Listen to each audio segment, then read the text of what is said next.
cantique 429.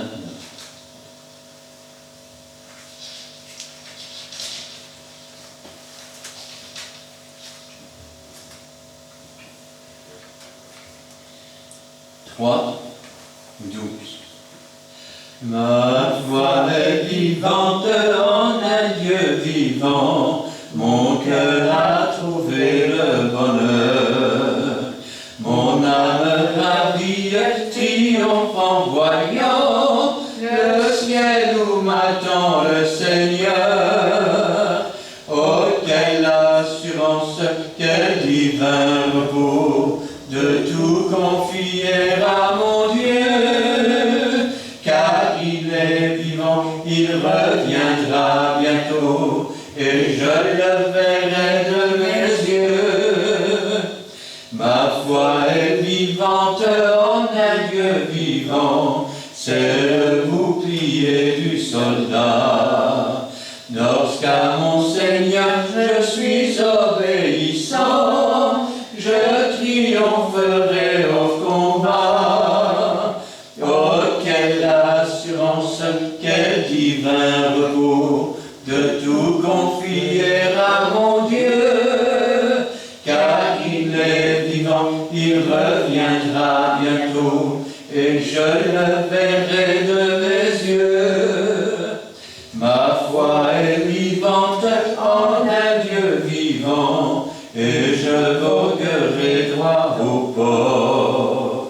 Mon cœur se prépare et répète le chant aux doux et célestes accords.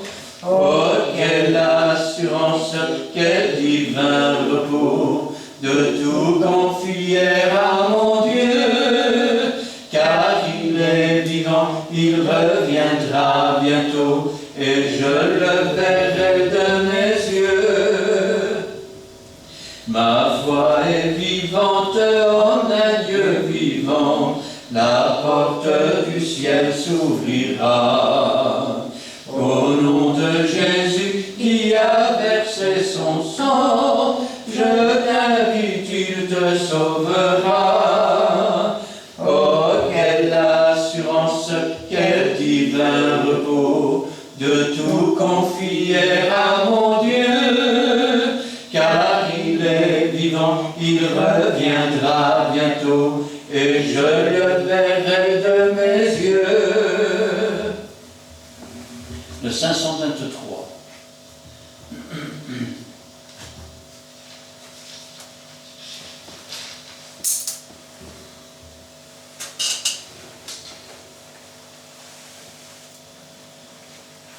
Trois, quatre. Tout dit qu'il est merveilleux, tout dit qu'il est merveilleux. La terre et la mer, la splendeur des cieux, oui, tout dit qu'il est merveilleux. Je sais qu'il est merveilleux, je sais qu'il est merveilleux.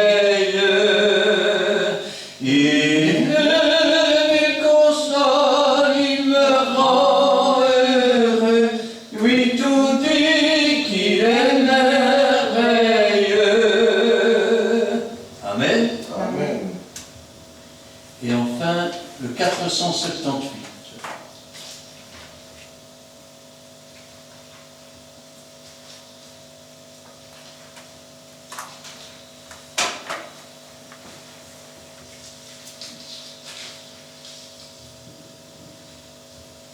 Trois,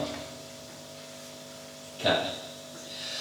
Pour cet immense bonheur, alléluia, que tu as mis dans mon cœur, alléluia.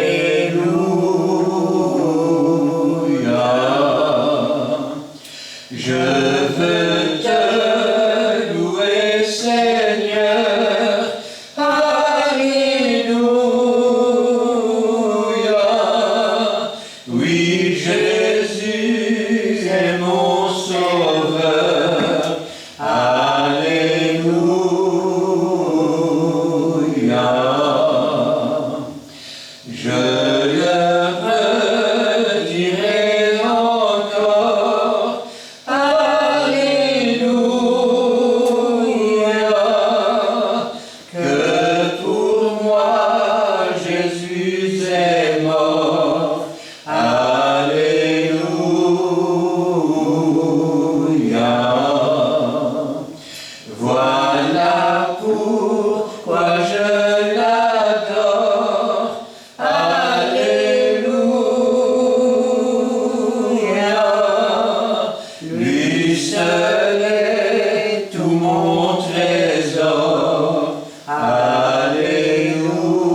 de ma vie, sois une fleur. Alléluia.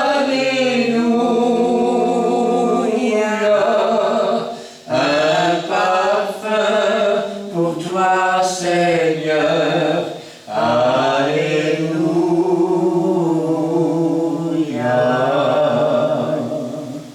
Amen. Amen. Ce soir, j'aimerais bien surprendre la parole de Dieu avec vous. Et j'aimerais la prendre dans le livre d'Ésaïe, au chapitre 66. Nous verrons là on va dire même le 6 premiers versets. Et je vais demander à Gina de remettre la parole du Seigneur entre ses mains. Oui, Seigneur, merci pour ta parole bénie que tu as préparée aujourd'hui. Viens la bénir. Bénis aussi ton serviteur que tu te choisis. Efface-le, Seigneur, pour que ce soit toi qui parles à travers nous. Et dispose nos cœurs, Seigneur, afin que nous puissions recevoir entièrement cette parole, l'accepter, la comprendre, mais surtout la mettre en pratique, oh mon Dieu. Aide-nous, Seigneur, là où nous sommes faibles, Seigneur, et conduis-nous toujours dans le droit chemin, Seigneur. Gloire, honneur, puissance ce soit rendue dans le bon nom de Jésus. Amen. Amen. Ainsi parle l'Éternel. Le ciel est mon trône et la terre mon marchepied. Quelle maison pourriez-vous me bâtir? Et quel lieu me donneriez-vous pour demeurer? Toutes ces choses, ma main les a faites, et toutes ont reçu l'existence, dit l'Éternel. Voici sur qui je porterai mes regards, celui qui souffre et qui a l'esprit abattu, sur celui qui craint ma parole. Celui qui immole un bœuf est comme celui qui tuerait un homme, et celui qui sacrifie un agneau est comme celui qui romprait la nuque à un chien. Celui qui présente une offrande est comme celui qui répandrait du sang de porc. Celui qui brûle de l'encens est comme celui qui adorerait des idoles. Tous ceux-là se complaisent dans leur voie, et leur âme trouve du plaisir dans leur abomination. Moi aussi, je me complairai dans leur infortune, et je ferai venir sur eux ce qui cause leur effroi, parce que j'ai appelé et qu'ils n'ont point répondu, parce que j'ai parlé et qu'ils n'ont point écouté. Mais ils ont fait ce qui est mal à mes yeux, et ils ont choisi ce qui me déplaît. Écoutez la parole de l'Éternel, vous qui craignez sa parole. Voici ce que disent vos frères qui vous haïssent et vous repoussent à cause de mon nom. Que l'Éternel montre sa gloire, et que nous voyions votre joie, et ils seront confondus. Mais ils seront confondus. Une voix éclatante sort de la ville, une voix sort du temple. C'est la voix de l'Éternel qui paye à ses ennemis leur salaire. Amen. Amen.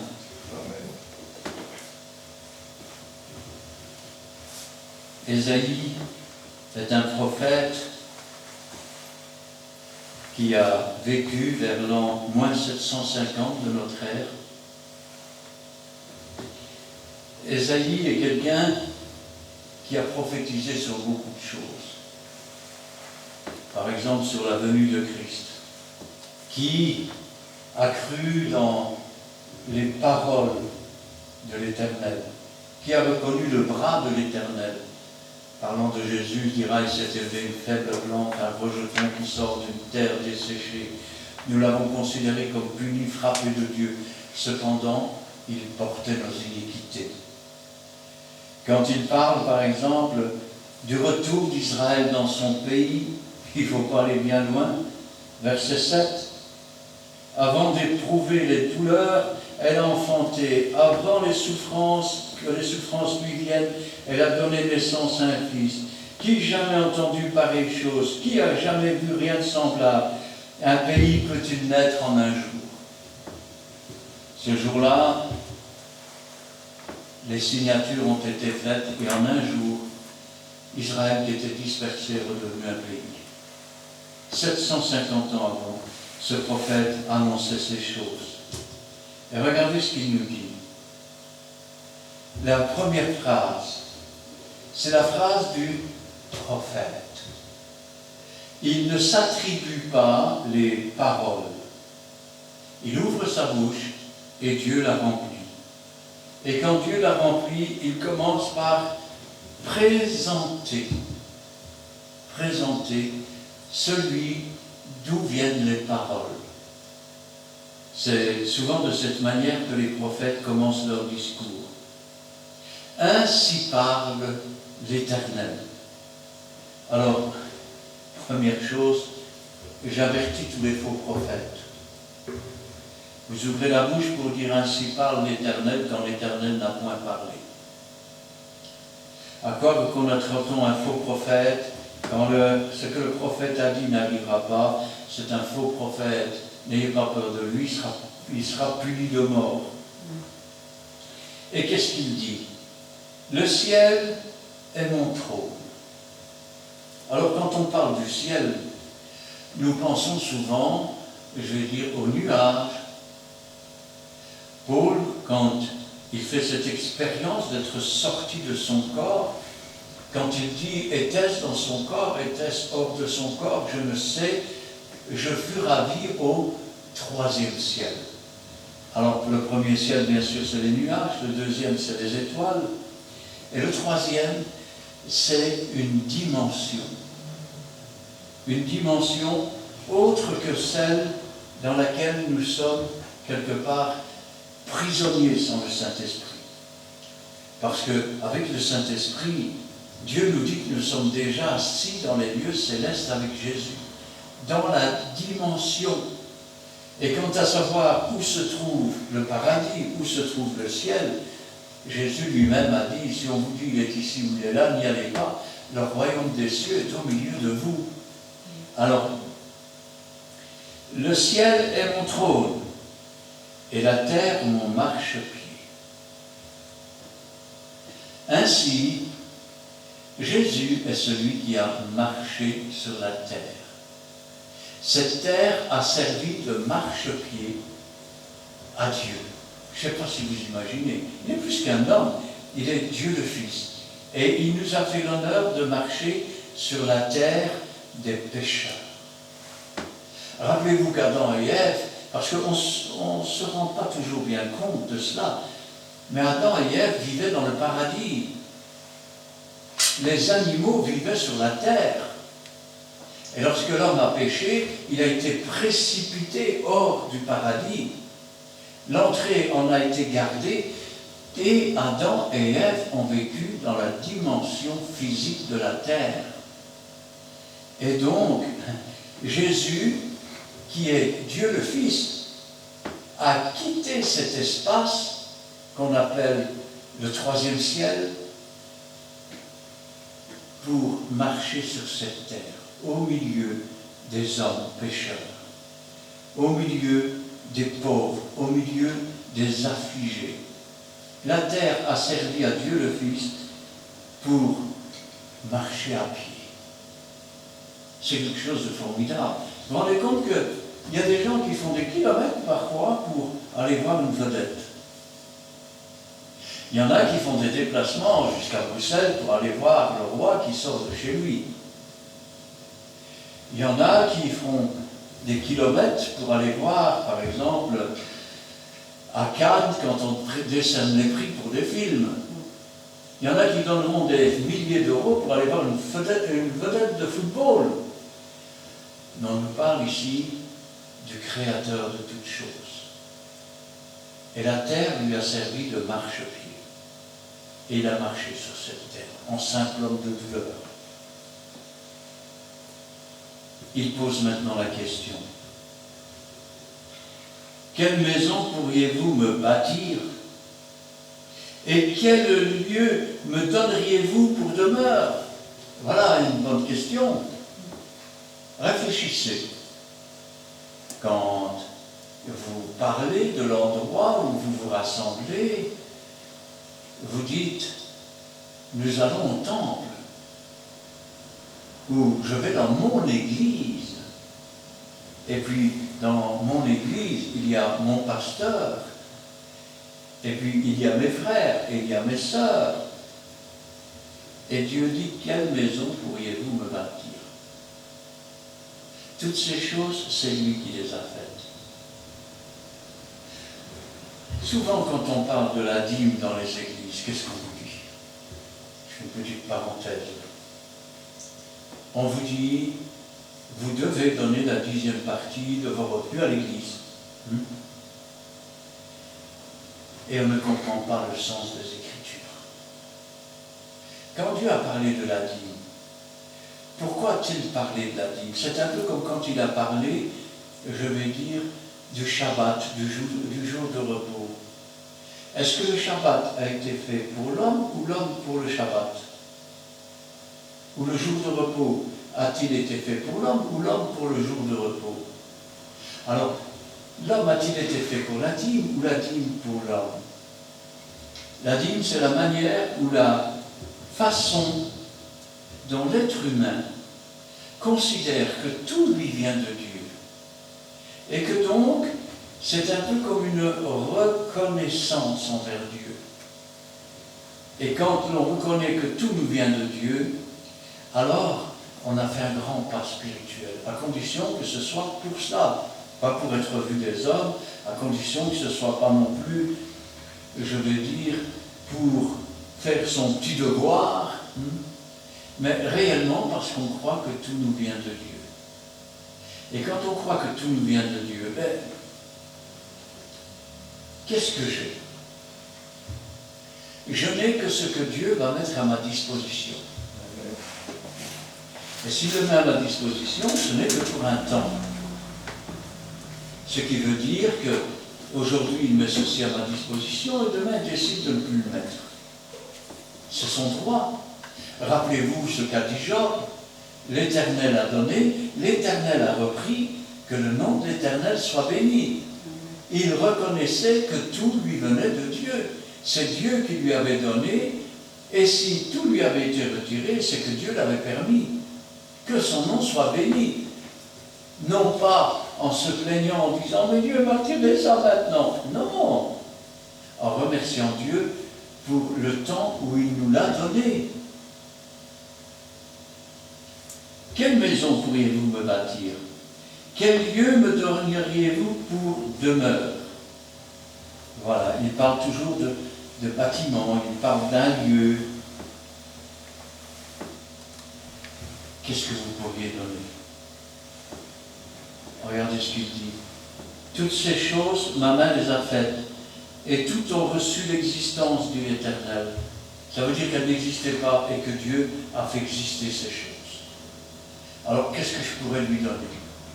Mais pour lui habiter, je pourrais lui donner mon âme. Je pourrais me mettre tout entier sur l'autel de Dieu. Et ainsi devenir le temple, l'habitation de Dieu en esprit. Et être ainsi enseigné par Dieu lui-même. C'est ce qu'on dit des prophètes. Ils seront enseignés par Dieu. Eh oui, ça veut dire qu'il y a un enseignement à l'Église et il y a un enseignement que le Saint-Esprit veut nous donner en particulier. Voici sur qui je porterai mes regards. Celui qui souffre et qui a l'esprit abattu sur celui qui craint ma parole. Pourquoi souffre-t-il? Est-ce là l'attitude d'un chrétien de souffrir? Il souffre quand il voit les choses qui se passent dans le monde. Il ne se réjouit pas du malheur des autres. Il a de la compassion. Il ou elle. Et puis, il souffre aussi et il a l'esprit abattu.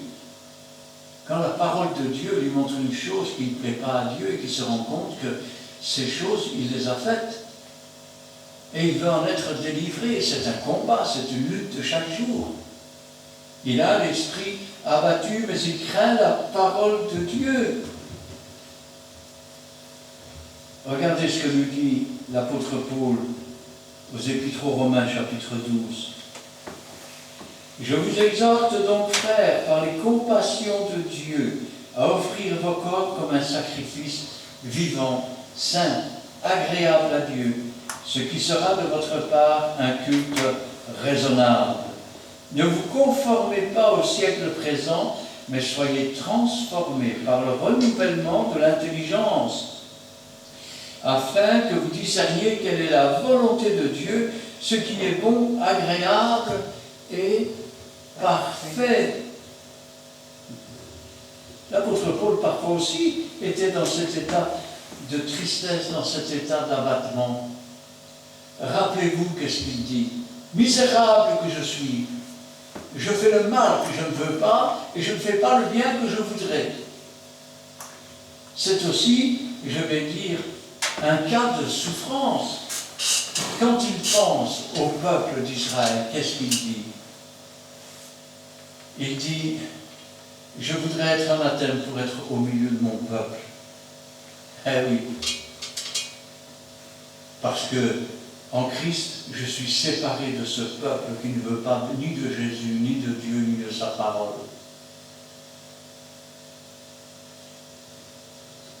Celui qui immole un bœuf est comme celui qui tuerait un homme. De quoi parle-t-il? Est-il interdit d'immoler pour Dieu un bœuf? À cette époque-là, vous savez tous que cela se faisait. Mais dites-moi, quand nous parlons des baptêmes d'eau, nous disons que le baptême d'eau, c'est un engagement de bonne conscience. Mais si votre conscience n'est pas bonne et si votre engagement n'est pas réel, c'est comme si on tuait un homme dans l'eau. Pourquoi? Parce que parfois il manque de discernement dans les églises. On donne des baptêmes à des gens qui ne sont nulle part encore, ou qui n'ont encore rien compris. Et la même chose, il immole un bœuf. Oui, c'est bien, mais qu'est-ce qu'il y a dans son cœur? Quelles sont les pensées de son cœur? Quelles sont les pensées de son cerveau? Quelles sont des actions de tous les jours? Combien de gens élèvent des prières à Dieu? Comme on dit chez nous, vous leur donneriez le bon Dieu sans confession. Mais qu'est-ce qu'il y a dans leur cœur? Qu'est-ce qu'il y a dans leurs pensées? Combien ont une façade? Et à l'intérieur, c'est de la rapine. À l'intérieur, c'est du péché. Et un péché entretenu et arrosé. Alors, celui qui immole un bœuf et qui, en réalité, a son cœur loin de Dieu, ben c'est comme si tu es un homme. Ça ne change rien. Puisque, quel exemple qu'il montre? C'est au fruit qu'on est un arbre. Si le fruit est mauvais, vous pouvez immoler tout ce que vous voulez. Si le fruit est mauvais, vous pouvez offrir des sacrifices d'action de grâce du matin au soir. Ça va changer rien du tout dans votre vie. Il faut se repentir, il faut changer de vie, il faut accepter la parole de Dieu et l'Esprit de Dieu. Parce que souvent on accepte la parole de Dieu dans l'intelligence. Mais quelle intelligence d'homme pourrait comprendre la profondeur de Dieu? Il faut plus qu'un homme pour la comprendre. Il faut l'Esprit de Dieu, parce que le Saint-Esprit est Dieu, le Saint-Esprit, il sonde les profondeurs de Dieu et il les connaît. C'est aussi lui qui dit, pour lequel il est marqué dans la Bible, il vous rappellera les paroles.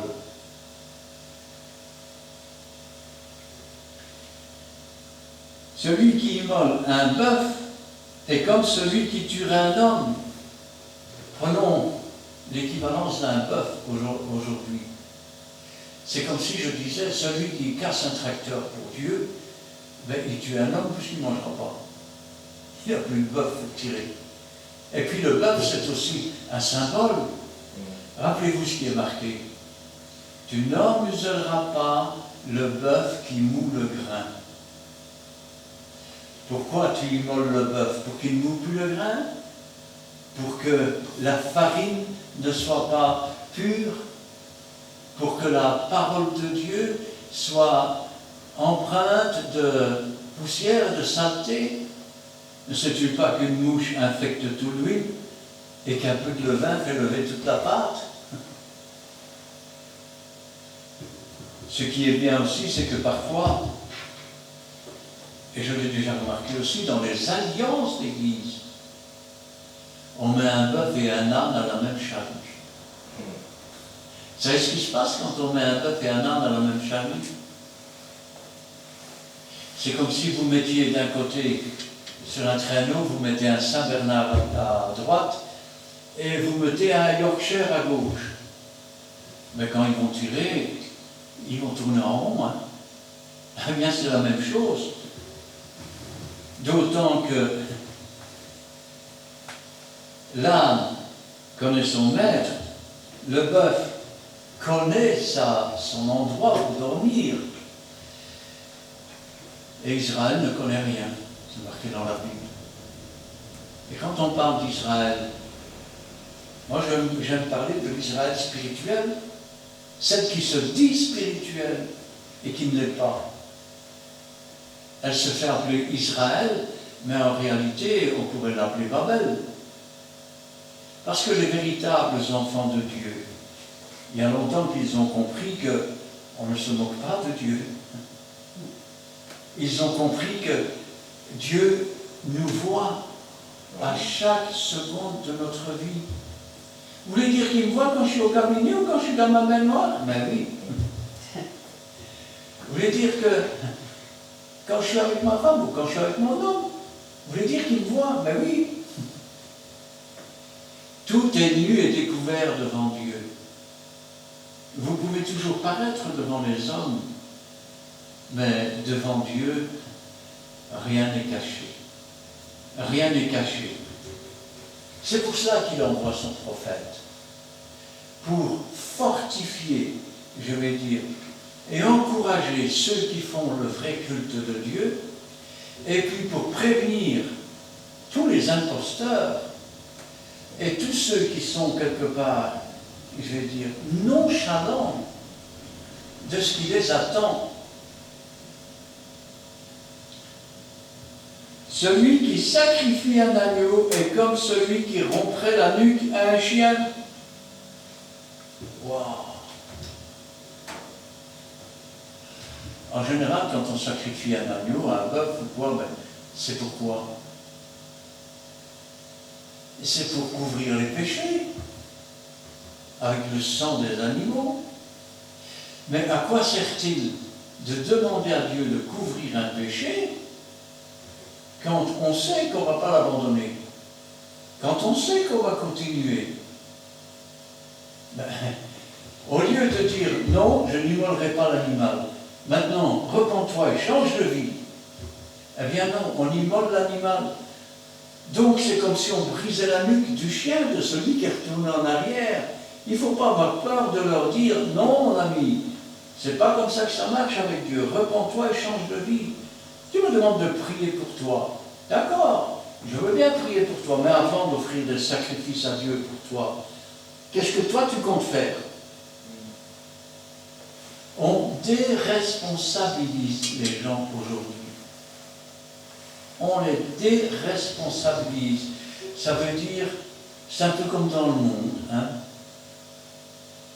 Vous avez l'avocat et le juge, et l'avocat qui dit « Monsieur le juge, j'ai bien qu'il a agressé une vieille femme, qu'elle est tombée par terre quand on lui a arraché son sac. Mais c'est parce qu'il a un problème existentiel. Quand il était petit, on lui a dit qu'il n'était pas beau, c'est pour ça. » Et comme disait Rickenbach, l'avocat devant le juge dit d'un autre, c'est vrai, monsieur le juge, qu'il a tué son père avec ce couteau et qu'il a fait pareil avec sa mère. Mais ayez pitié d'un orphelin, s'il vous plaît. Voilà où en est le monde et voilà où en est l'Église.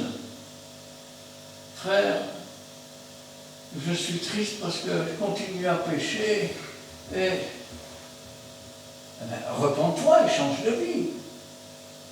Parce que ce n'est pas des larmes de crocodile qui vont changer quoi que ce soit.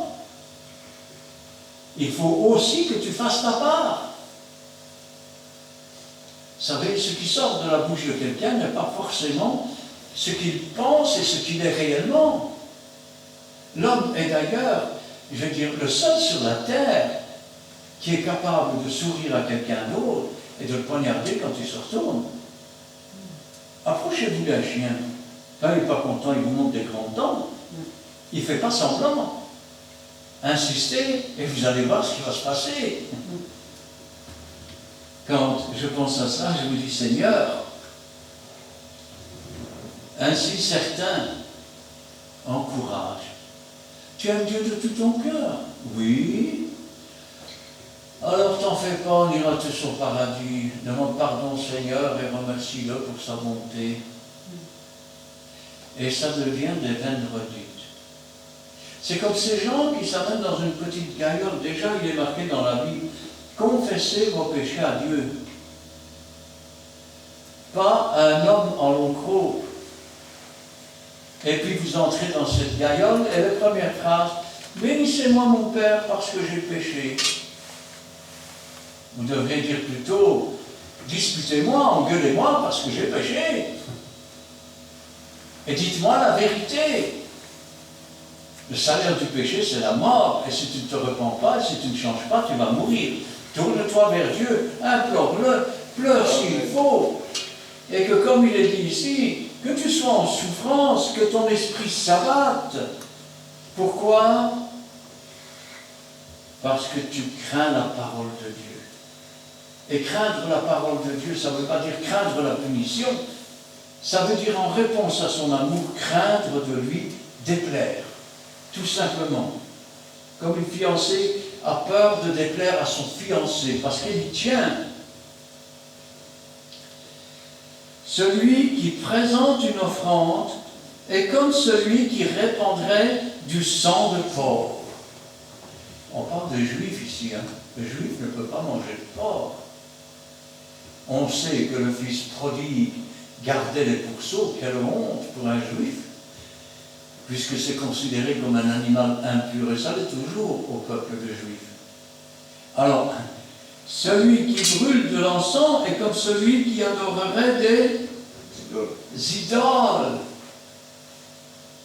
Attends, tu veux dire que si je n'obéis pas à la parole, si je ne crains pas de désobéir, si je ne me repens pas, si je ne me convertis pas, convertir, ça veut dire conversion, un peu comme convexe, ça veut dire qu'on se retourne, qu'on fait demi-tour, qu'on tourne le dos au péché. Tu veux dire que si je ne le fais pas, eh ben, quand j'offre des sacrifices, c'est comme si je répands du sang de porc. Et quand je brûle de l'encens, c'est comme si j'adorais des idoles. Parce que je me suis fait Dieu moi-même. Parce qu'au fond de mon cœur, Dieu a dit ça, je sais bien, mais moi, je m'élève au-dessus de Dieu. Je deviens un antéchrist. Un antéchrist. Je m'oppose à la parole de Dieu. Et cette parole à laquelle je m'oppose, ce n'est pas simplement des mots, parce que la parole de Dieu, elle est vivante. Elle a habité parmi nous, pleine de grâce. Et nous avons contemplé sa gloire, comme la gloire du Fils unique venu du Père. Nous parlons de Dieu le Fils. Il est la parole faite chair. Amen. Et nous prétendons offrir quelque chose à Dieu, tout en disant à Jésus, pousse-toi sur le côté, c'est moi qui est maître ici.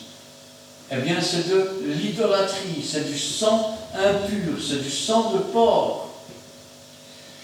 Tous ceux-là se complaisent dans leur voix. Voilà. Ils le savent, mais ils continuent à se plaire dans des voies et des sentiers tortueux, dans des chemins larges et spacieux qui conduisent à la perdition. Ils continuent à suivre des aveugles et tombent dans un trou. Ils sont les perdus religieux de ce monde et qui sont beaucoup plus nombreux que les véritables enfants de Dieu. Je voudrais vous rappeler que quand Noé est monté dans l'arche, la terre était peuplée. La civilisation était différente de celle d'aujourd'hui, mais tout aussi évoluée. On commence seulement à retrouver des traces de ces civilisations anciennes.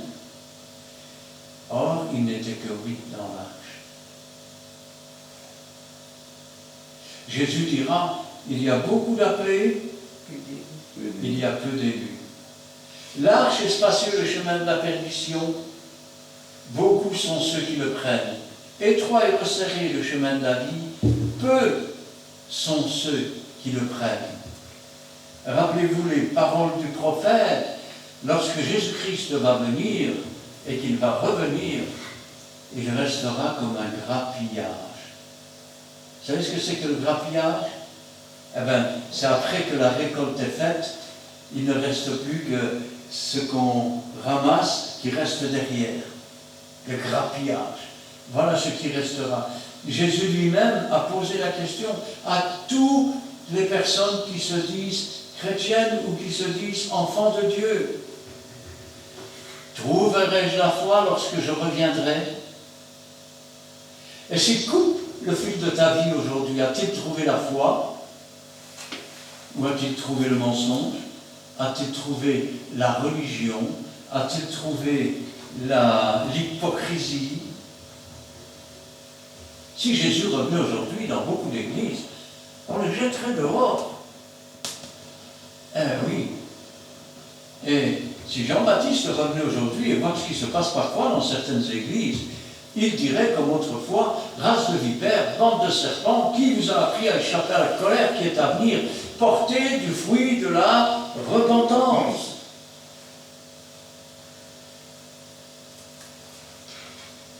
Tous ceux-là se complaisent dans leur voie. Écoutez bien, et leur âme trouve du plaisir dans leurs abominations. Abomination. Et je vais vous dire, quand Dieu nous montre un péché, c'est parce qu'il commence à y avoir du danger. Et il veut que nous nous repentions. Comment? Comment osez-vous vous lever le dimanche pour la Sainte Seine? Cette Sainte Seine est une image. Lorsque vous prenez le pain, vous proclamez publiquement que vous nourrissez votre âme de la parole de Dieu. Quand vous prenez le vin, vous témoignez publiquement de ce que quand Dieu vous montre dans sa parole une chose qui ne vous convient pas, parce que parler de Dieu, c'est comme du miel, mais prendre la parole pour soi et l'avaler, ça devient amer. C'est alors que vient le sang de Christ pour effacer nos péchés. Et le vin que vous prenez, c'est un témoignage public selon lequel vous marchez dans la sanctification.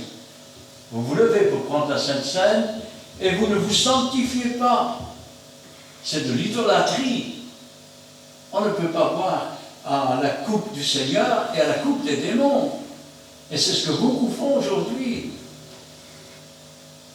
Et c'est pour cela que dans vos églises, il y en a un grand nombre qui est mort spirituellement. Et que d'autres sont des brebis malades spirituellement. Elles boitent. Un pied pour le péché, un pied pour Dieu. Un pied pour le monde, un pied pour le péché. Un pied pour Dieu, un pied pour le monde. Ce sont des brebis malades. Elles sont comme un troupeau sans berger. Parce que le berger lui-même est contaminé et il contamine les brebis, pire qu'un virus. le dirigeant est malade spirituellement, les brebis sont malades spirituellement. Et quand je pense à ça, je dis quand même, Seigneur, c'est terrible ce qui se passe aujourd'hui. Nous savons et nous voyons, pour ceux qui sont restés éveillés, soit qu'ils dorment, soit qu'ils sont éveillés, ils veillent. Parce qu'ils savent que Jésus viendra au jour et à l'heure où ils ne s'y attendront pas. Mais pour ceux qui gardent les paroles du Seigneur, ce jour ne viendra pas les surprendre comme un voleur. Ce jour-là sera un jour attendu et espéré. L'Église dit, viens Seigneur Jésus. Et Jésus dit, voici, je viens bientôt. Je viens bientôt. Vous savez, quand un enfant fait mal, dans la maison, les parents sont partis faire des courses, quand il rentre, il ne s'attend pas à ce qu'il rentre aussi vite, il s'amuse tellement bien, il a fait tellement de désordre. C'est pas possible de remettre tout en ordre en 2 secondes. Et quand les parents arrivent, ils tombent sur le poteau rose. Vous voulez que Dieu tombe sur votre dos de cette façon? Et qu'il vous surprenne? Et que ce jour vous surprenne comme un voleur? Et que vous soyez alors châtié et rejeté? Regardez ce que Dieu dit. Tous ceux-là se complaisent dans leur voie et leur âme trouve du plaisir dans leur abomination. Moi aussi, je me complairai dans leur... Écoutez bien le mot qu'il utilise. Infortune. Parce que tu dis que tu es riche et que tu as besoin de rien. Tu ne sais pas que tu es nu, que tu es aveugle, que tu es misérable. Quand le Seigneur va s'occuper de la fausse Église, ce n'est pas la fortune, c'est l'infortune. La pauvreté, la misère spirituelle, la déchéance d'un peuple qui proclame « Laissez-nous tranquilles, nous appartenons à Dieu et nous marchons à notre façon ». Mais ça ne marche pas comme ça. Mes brebis connaissent ma voix. Eh oui, elles ne vont pas aller vers un étranger. Elles ne vont pas se tourner dans la déviation, dans la désobéissance. Il nous connaît par notre propre nom. Il est celui qui garde son troupeau. Il nous tient dans sa main. Et il nous gardera aussi longtemps que nous-mêmes, nous ne nous détacherons pas de lui.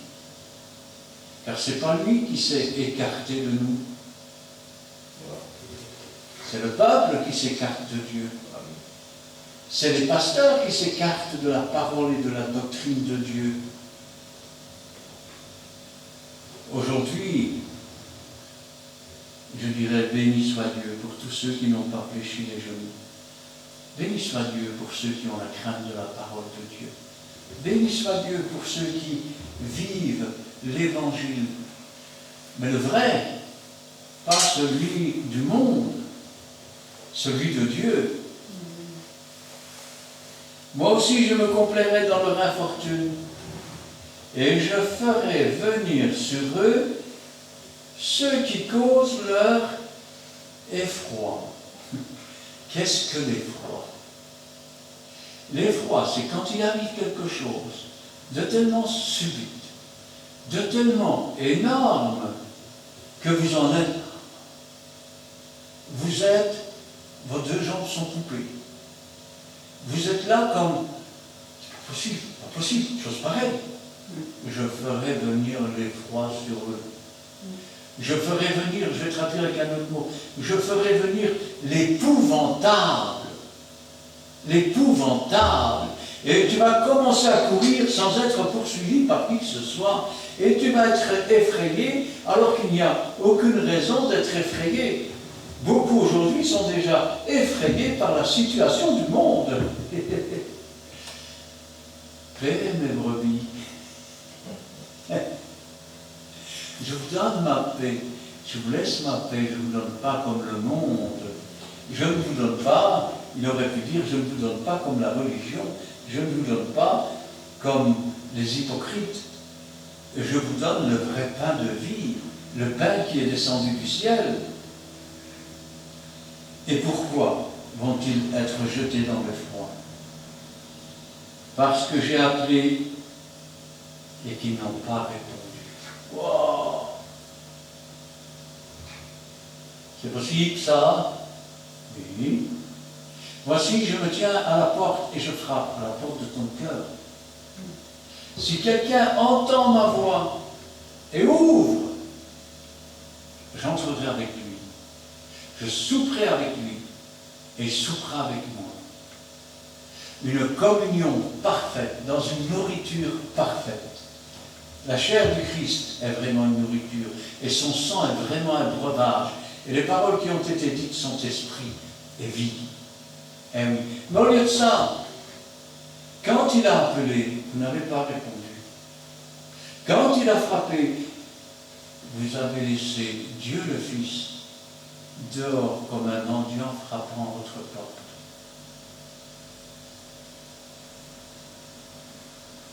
Parce que j'ai appelé et qu'ils n'ont point répondu. Parce que j'ai parlé, ils n'ont pas écouté. Vous entendez? Dieu parle, il parle au travers de la bouche de ses serviteurs. Allez-vous répondre au Seigneur? Seigneur, c'est vrai, tu as raison, je suis comme ça. Pardonne-moi, Seigneur, je veux changer. Aide-moi, Seigneur. Sanctifie-moi par ta parole, par ton sang, Seigneur. Parce que je ne veux plus être cet homme faible, je ne veux plus être celui qui rampe au pied du diable, je veux être celui qui est agenouillé au pied de la croix, je veux être celui qui est lavé par le sang de l'agneau, je veux être celui qui, une fois lavé, lave ses pieds, sa façon de marcher. Parce que j'ai parlé et qu'ils n'ont point écouté, mais ils ont fait ce qui est mal à mes yeux. Et ils ont choisi ce qui me déplaît. Vous avez remarqué, chaque fois que Dieu dit une chose, le monde fait exactement le contraire. Et combien de chrétiens sont entraînés dans ces choses pour faire le contraire?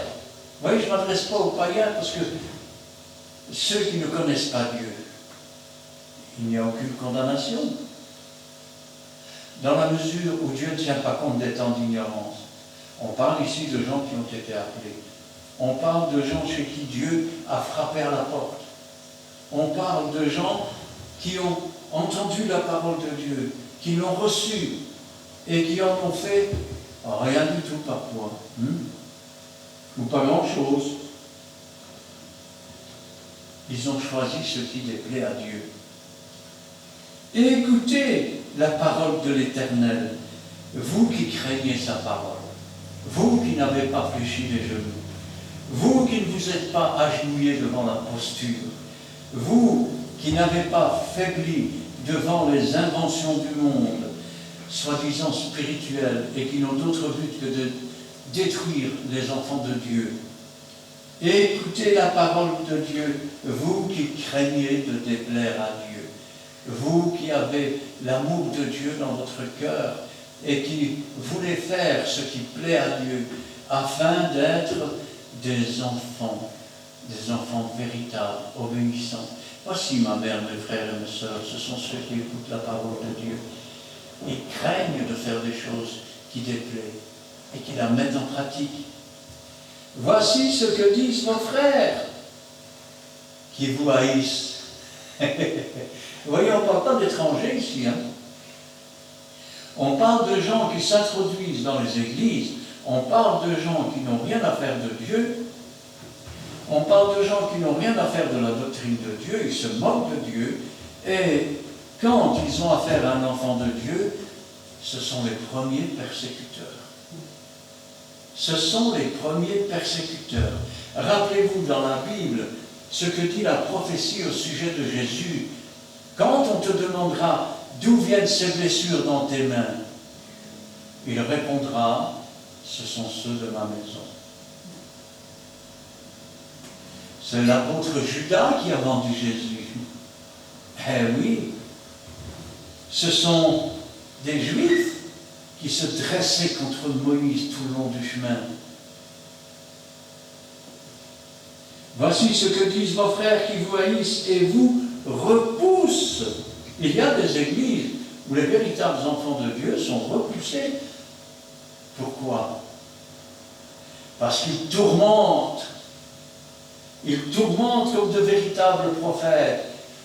Ainsi est-il écrit, ainsi a dit le Seigneur. Il est écrit, et ça vous tourmente. Vous savez que même Jésus se servait de la parole de Dieu. Oh, vous me direz, ah oui, il enseignait. Non.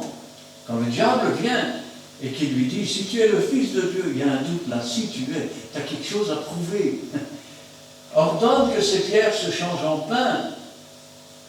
Et que répond Jésus? Il est écrit, l'homme ne vivra pas de pain seulement, mais de toute parole de Dieu.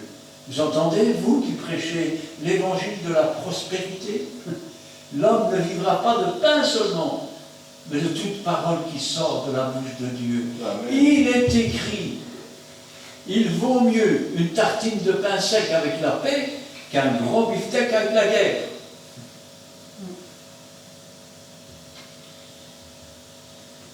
Voici ce que disent vos frères qui vous haïssent et vous repoussent à cause de mon nom. Et comme le diable, si tu es le Fils de Dieu, fais ceci. Si tu es le Fils de Dieu, fais cela. Que l'Éternel montre sa gloire et que nous voyons votre joie. Ah, Dieu fait, Dieu donne sa gloire à ses enfants et une partie des rebelles viennent persécuter les enfants de Dieu. Ça ne se passe pas dehors, ça se passe dans l'Église même. Eh oui, ce sont des censures. Ce sont des... Vous pensez que c'est des petits vers, c'est des petits serpents. Ce sont des petits scorpions. Ils ne sont pas là pour construire, ils sont là pour tenter les enfants de Dieu, comme le diable l'a fait autrefois avec Jésus. Que l'Éternel montre sa gloire et que nous voyons votre joie. Voilà ce qu'ils disent. Mais pourquoi disent-ils ces choses? Parce qu'ils ne croient pas en la gloire du Fils unique venu du Père. Au fond de leur cœur, ils pensent que Jésus est mort et qu'il est bien mort. Et qu'une fois qu'on est mort, on est bien mort. Donc, ils s'installent dans la chair, ils s'installent dans les églises, et tout ce qui les intéresse, mangeons, buvons, profitons un maximum, parce qu'après nous mourrons. Les uns viennent pour avoir à manger, les autres viennent pour s'enrichir. Et les autres pensent que, ah oui, mais le pasteur a dit que si je donnais, je vais devenir riche. Et vous savez, la loterie nationale, c'est comme ça aussi. Hein. Qui ne donnerait pas 5 ou, je ne sais pas, 6 ou quelques euros pour gagner des millions? Vous pouvez le faire pendant 20 ans sans rien gagner du tout. Hein. Mais ils seront confus. Et je vais le dire autrement. Ils seront gênés. Ils seront dans la honte. Parce que le moment venu, ils devront répondre de tout cela. Et à ce moment-là, quand ils diront, mais nous, Seigneur, on a fait des miracles en ton nom. Nous, Seigneur, on parlait de toi partout. C'est pas comme ces gens-là qui voulaient absolument qu'on suive, qu'il fallait tout prendre à la lettre, c'était pas bon.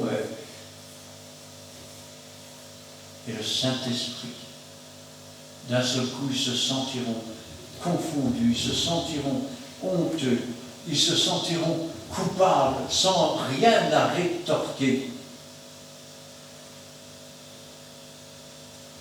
Mais ils seront confondus par leur propre langage, comme au jour de Babel. Une voix éclatante sort de la ville. Une voix sort du temple. Waouh! c'est un prophète. La ville, la Sainte Jérusalem, c'est l'Église.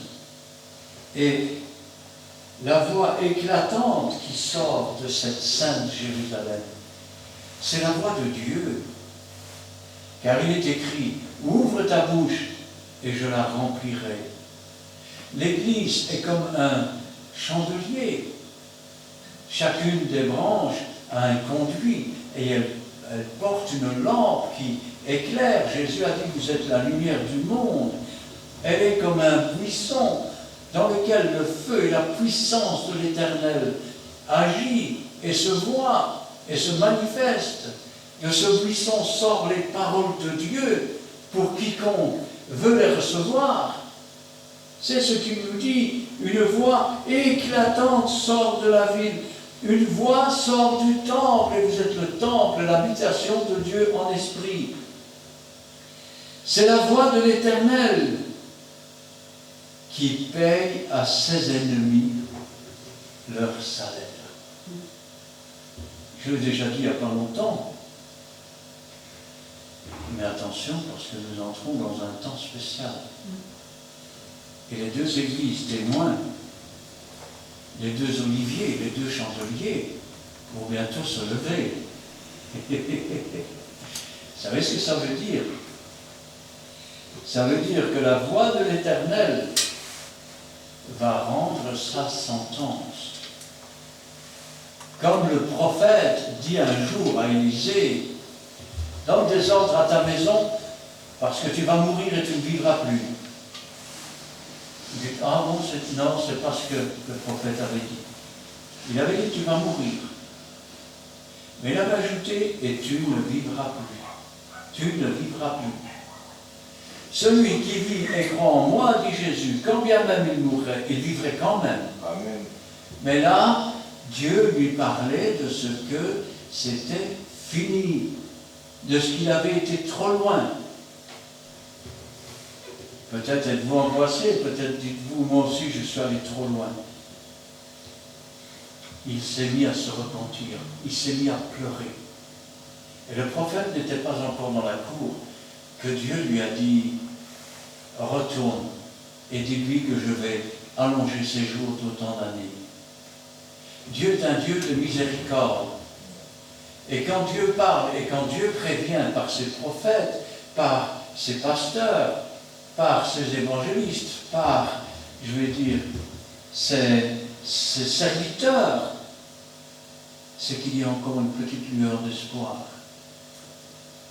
Parce que s'il n'y avait plus d'espoir du tout, Dieu ne vous parlerait plus. Et si Dieu vous parle aujourd'hui, repentez-vous, changez de vie, parce que l'heure vient et elle approche, elle est beaucoup plus près que vous ne le pensez. C'est la voix de l'Éternel qui paye à ses ennemis leur salaire. Voulez-vous que les prophètes entrent dans votre église et qu'ils disent, parce que tu n'as pas écouté ma voix, tu vas mourir et tu ne vivras plus. La seconde mort, c'est la séparation d'avec Dieu pour les temps et pour l'éternité. Rappelez-vous ce que la Bible dit. Mon peuple se meurt, manque de connaissance. Et il ajoute, parce que tu as rejeté la connaissance, je te rejetterai de mon sacerdoce.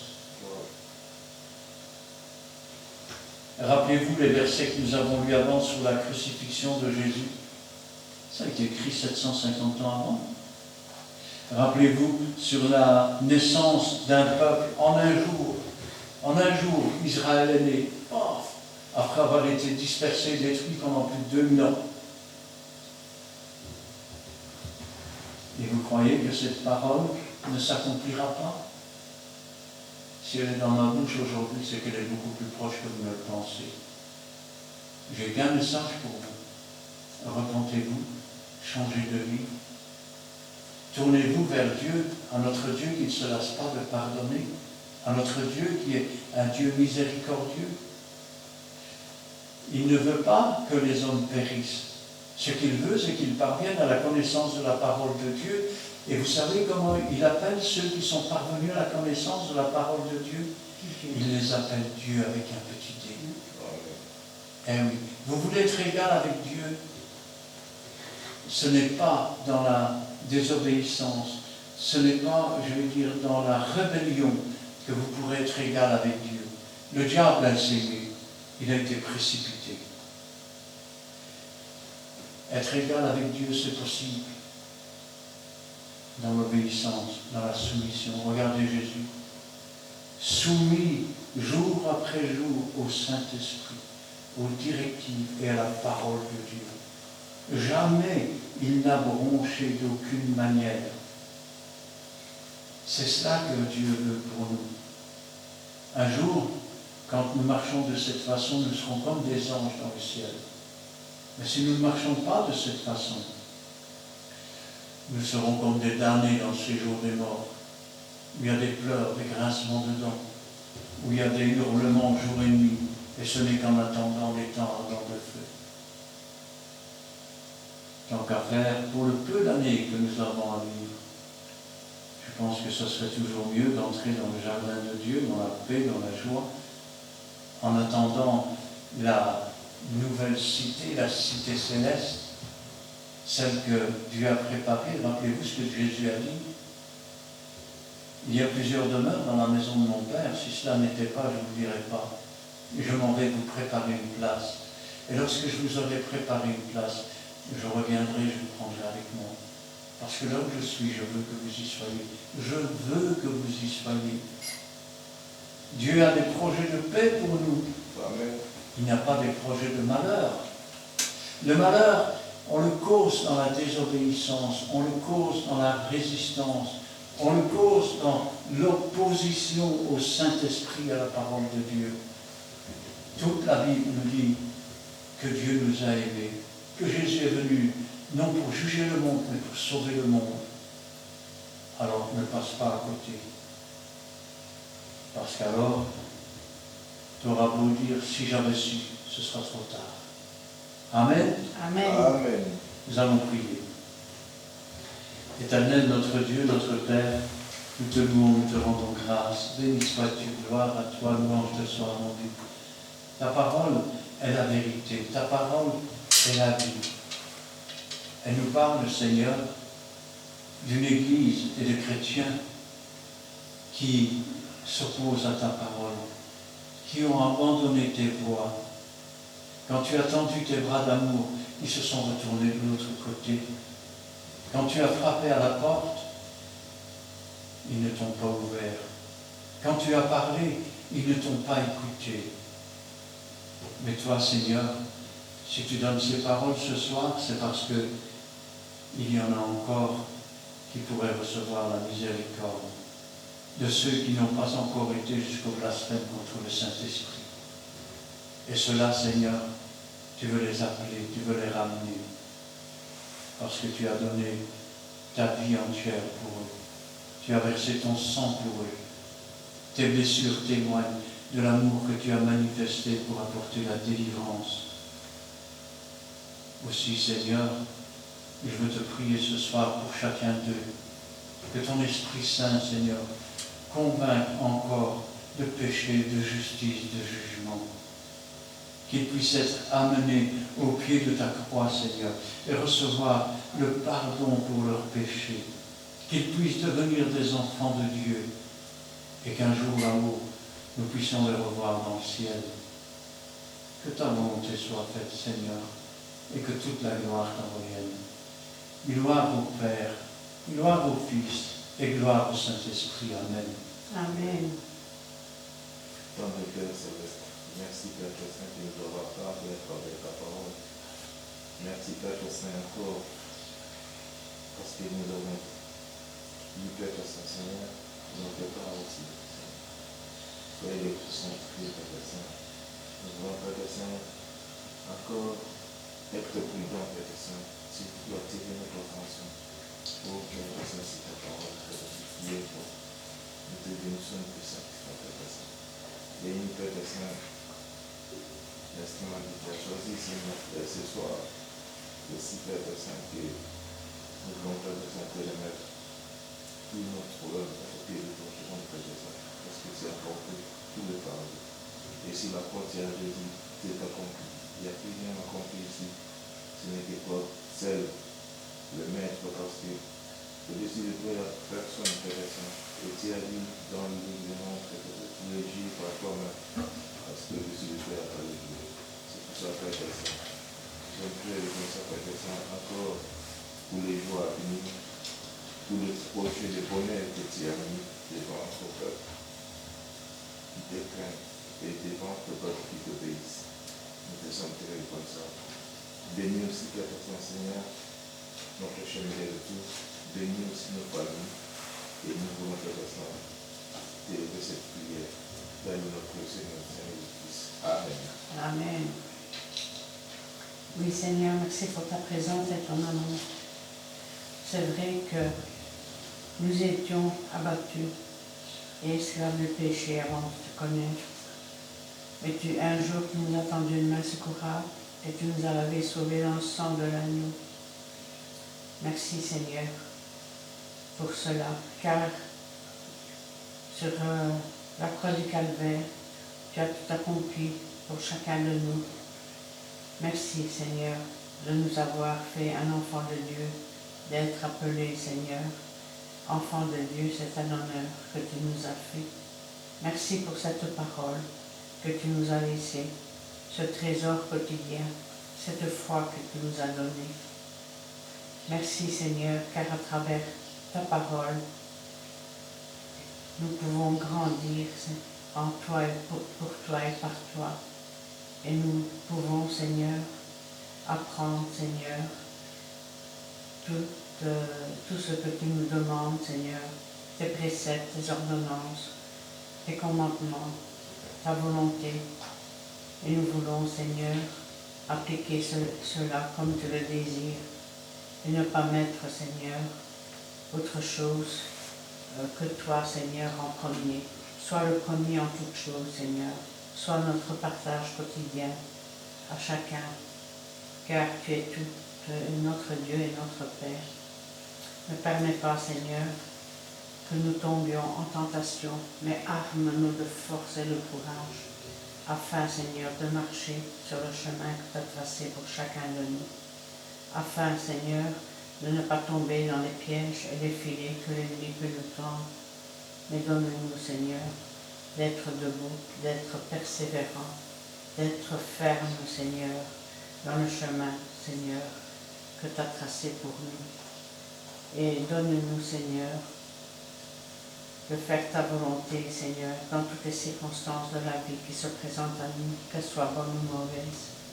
Apprends-nous, Seigneur, à ne pas nous diriger dans le chemin des idolâtres, mais au contraire, de nous laisser guider par toi, ô Dieu Tout-Puissant, par toi, Jésus-Christ, par toi, Saint-Esprit, car tout nous vient de toi, le secours nous vient de toi. Interviens, Seigneur, ce soir pour chacun de nous, car c'est un appel que tu nous fais, Seigneur. Tu nous rappelles que tu es notre Dieu, notre Père, et tu as fait de nous tes enfants. Tu nous rappelles de te rester fidèle et de faire ta volonté et de suivre ta parole qui est vraie, qui est une lampe sur notre chemin. Car nous ne voulons pas, Seigneur, être condamnés et jugés comme les idolâtres, mais nous voulons, Seigneur, chaque jour être entourés de ta grâce, Seigneur. Merci, Seigneur, pour cela, car tu sais ce dont nous avons besoin. Et interviens aussi, Seigneur, pour tous les rebelles, car ils sont nombreux. Tous ceux qui mettent autre chose au-delà de toi, Seigneur, en premier. Agis dans leur cœur, Seigneur, car tu peux changer un cœur de pierre en un cœur de chair, tout est possible à toi. Et nous avons confiance en toi. Gloire, notre puissance soit rendue dans le bon nom de Jésus. Amen. Amen. Pendant qu'on priait, le Seigneur m'a donné ce cantique. J'avais écrit un autre numéro, le 548.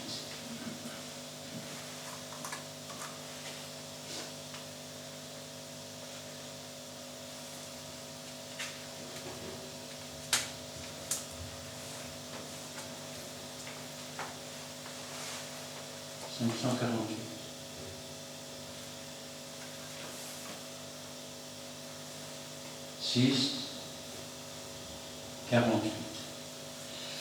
Voici, je me tiens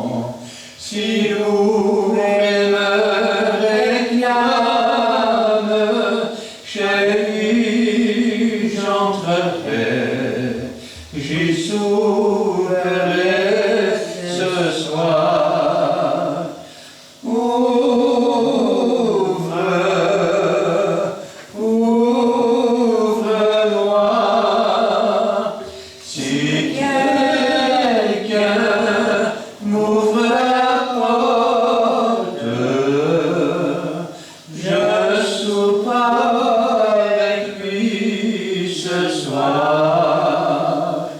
Si quelqu'un m'ouvre la porte, je soupe avec lui ce soir.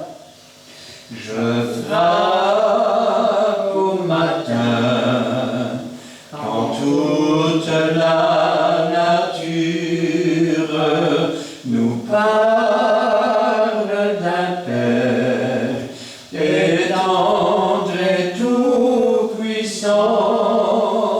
Je frappe à midi, quand la moisson est mûre, révèle dans l'amour D'un d'un Dieu si prévoyant.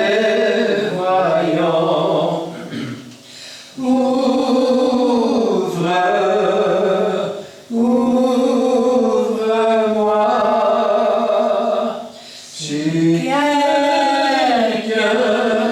m'ouvre la porte, je soupe avec lui ce soir. Si quelqu'un m'ouvre la porte, je soupe avec lui ce soir. J'ai frappé souvent au jour de l'allégresse. J'ai frappé de nuit quand tu semblais si là. Je voyais ta peine et toute ta détresse. Je voulais t'aider, mais tu ne m'ouvris pas.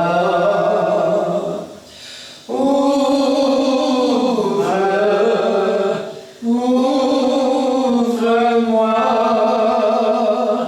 si quelqu'un m'ouvre la porte, je soupe avec lui ce soir. Si quelqu'un m'ouvre la porte, je soupe avec lui ce soir. Amen. Amen. Que l'Éternel te bénisse et qu'il te garde. Que l'Éternel fasse luire sa face sur toi et qu'il t'accorde sa grâce. Que l'Éternel tourne sa face vers toi et qu'il te donne la paix. Amen et Amen.